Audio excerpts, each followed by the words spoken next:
When I think about the insanity of addiction, I think about how I didn't really know what insane meant because I was insane.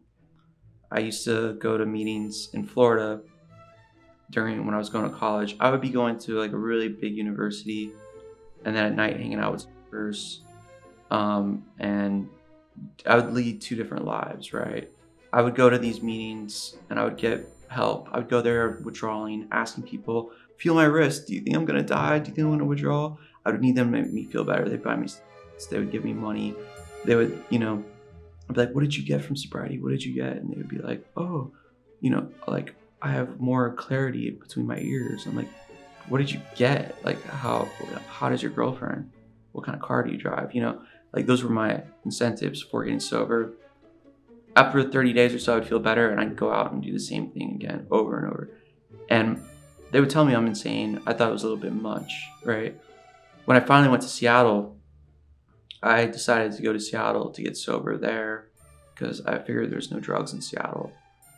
And I was going to do it on my own because on my own, I felt like that's when God really approved of that. If I could do it on my own, then he was really happy. Not if I depended on AA or anything else, right? So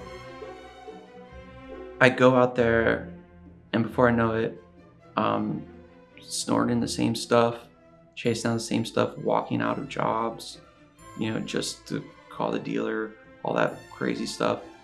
And one day after an interview at a deli, me shaking there, like shaking and sweating, trying to get a job, like making sandwiches.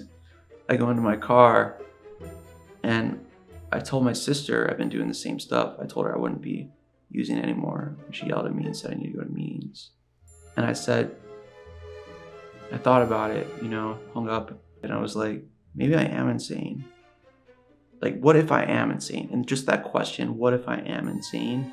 I was like, I'll go to a meeting, and on that premise that I'm insane, I'll go to a meeting and I'll find a dude and I'll ask him to be my sponsor. And I went there and I found the guy that I thought was the biggest douchebag I could find because I was under the premise of I'm gonna find a guy who because any guy I liked, because I was operating from the premise I'm insane, any guy I liked would be bad for me. So I found the guy that's all happy and stuff, talking to girls, like he's just all that. And I was just like, God, I hated him.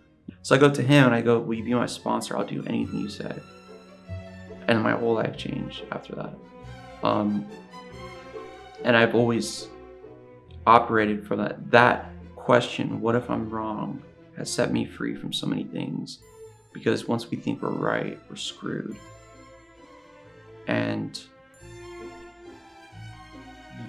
when you think that you got a problem figured out and you keep doing the same thing over and over, that simple question might be able to save you. What if I'm wrong?